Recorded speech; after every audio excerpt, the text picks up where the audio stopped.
দর্শক বন্ধুরা, সবাইকে আলোচিত বিশ্বে স্বাগত জানাচ্ছি। সারা বিশ্ব জিও পলিটিক্সে এক অস্থির সময়ের মধ্য দিয়ে চলছে। একদিকে চলছে দীর্ঘমেয়াদী রাশিয়া ইউক্রেন যুদ্ধ, অন্যদিকে ইসরায়েল হামাস সংক্ষিপ্ত যুদ্ধবিরতি, ভারত বাংলাদেশ সম্পর্কে নতুন পরিবর্তন। এরই মধ্যে ভারতে সোশ্যাল মিডিয়ায় ঝড় তুলেছে একটি বড় খবরকে কেন্দ্র করে। ইন্ডিয়ান বর্ডারে বাংলাদেশের TB2 বাইরাক্টার ড্রোন ডিপ্লয়মেন্ট ঘিরে। TB2 বাইরাক্টার একটি তুর্কিশ ড্রোন, প্রথম দেখা গিয়েছে রাশিয়া ইউক্রেন যুদ্ধে।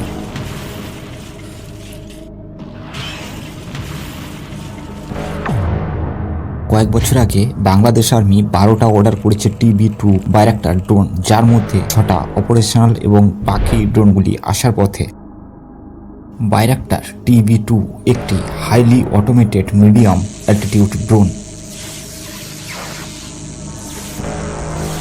তুর্কির ওপর আমেরিকান স্যাংশনের জন্য নিজস্ব তুর্কিশ প্রযুক্তিতে তৈরি ড্রোনটি।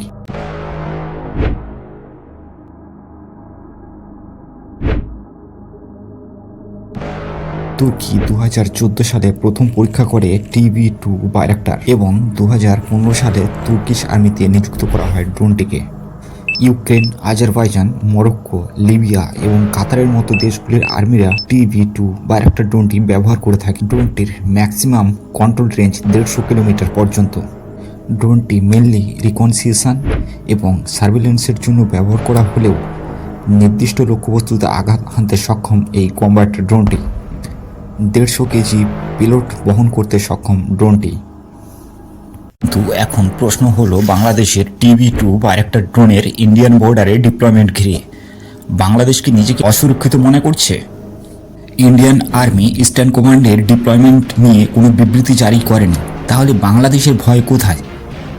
অথচ বাংলাদেশ মিডিয়াতে বলা হচ্ছে ভারতীয় আগ্রাসনের কথা। সত্যি কি তাই? কি আছে বাংলাদেশের, কি আছে যেটা পাওয়ার জন্য ইন্ডিয়া আগ্রাসন চালাবো? আর আগ্রাসন যদি চালাতেই হতো 1971 সালে ভারত বাংলাদেশ তৈরি না করেই ভারতের মানচিত্রে অন্তর্ভুক্ত করে নিত। আসল কথা হলো, ভারতীয় উন্নত অর্থনৈতিক অবস্থা, বিশ্বে ভারতীয় কালচারের বিস্তার, সারা পৃথিবীতে ভারতীয়দের প্রভাব ও প্রতিপত্তি ধীরে ধীরে বাংলাদেশিদের ভারত বিদ্বেষী মনোভাবের জন্ম দিয়েছে।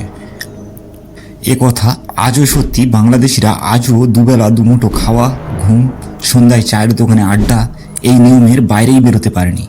তো অন্যের পরিশ্রম ও উন্নতি সহ্য করবে কি করে? স্টাইলের একটি বেডশিট আজকে ভারতীয় যে আগ্রাসন, সেই আগ্রাসনের প্রতিবাদে আমরা এই বেডশিট আমরা এখানে নিক্ষেপ করছি। ভারতীয় পণ্য বয়কট বর্জন,